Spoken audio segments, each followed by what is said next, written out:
Yo, magandang araw mga kap, kamusta kayong lahat? Para sa video na to ay meron tayong dalawang kliyente at parehas yon upgraded top head. At umpisahan natin dito sa una nating kliyente at ang first client natin sa video na to ay si Sir Homar.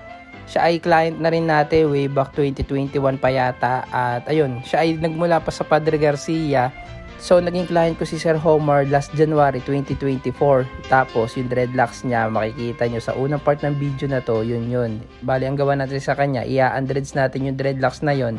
Tapos i-dreads ulit natin siya into 50 pieces, i-upgrade niya yung dreadlocks niya. And after na mahaba-habang hima, yan, ganyan kahaba yung natural hair ni Sir Homar. So, naibalik na natin yung natural hair niya, nasuklay na rin natin. Ngayon naman, ito na may itsura ng partitioning na ginawa natin sa kanya. Pagtapos natin mag-sectioning, syempre, rekta na tayo sa pagkakabit ng extensions. Bale, binubuo ko muna yung natural hair ni client, tapos rekta install agad tayo ng mga extensions. At pagtapos natin mag-install lahat ng 50 pieces, bale, ito na yung resulta ng gawa natin sa unang client natin para sa video na to. So, para sa unang kliyente natin sa video na to, ang gawa natin ay upgraded top head. Ang client natin ay nagmula pa ng Padre Garcia.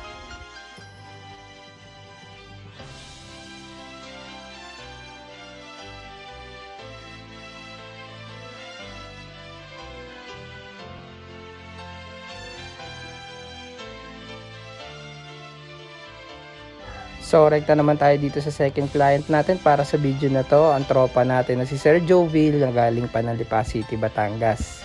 Dito naman sa second client natin na si Sir Jovil, ang gawa rin natin ay upgraded top head. Ito nga pala yung set of extensions na ikakabit natin sa second client natin. Bali, ang inabil niya sa atin ay 2 set of extensions.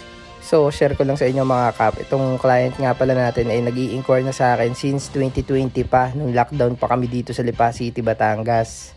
At dahil 2020 pa lang noon, nag-start lang kasi ako mag-dreadlocks noong 2019. So 2020, mababa pa rin talaga yung singilan ko noong mga panahon na yan. So year 2020, nung una nag-inquire sa akin itong si Sir Jovil. Tapos 2024, ngayong year ay nag-inquire ulit siya at ngayon lang kami natuloy.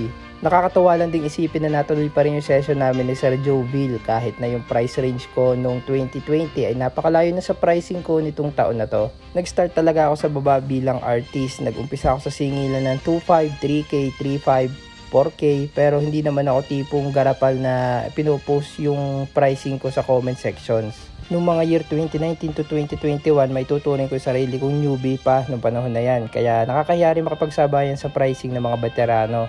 Ang ginagawa ko lang ng mga panahon na yun, nagtatanong-tanong ako, nagagather ako ng mga knowledge and tips, advice sa mga master natin.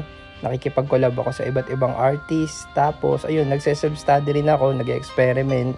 Then, the more na may nalalaman ako, ina-apply ko siya sa session, sa mga paggawa ng extensions. Kaya yung pricing halos kusa na rin tumaas. Parang ako na rin yung nagbigay ng value sa art na ginagawa ko. At ayun, dito lang rin pala natatapos tong video na to. Actually, throwback na lang talaga to. Nagawa ko yata to last May or April pa. Hindi ko na rin talaga maalala. Sobrang busy. Pasensya na. Sa mga interested clients dyan, Lipa City lang po located ang shop ko. Open po ako for home service kahit saan. Message nyo lang po ako sa Facebook, YouTube, and TikTok, The Dreadlocks Factory. Maraming salamat sa dalawang clients natin para sa video na to at sa lahat ng tropa na sumusuporta.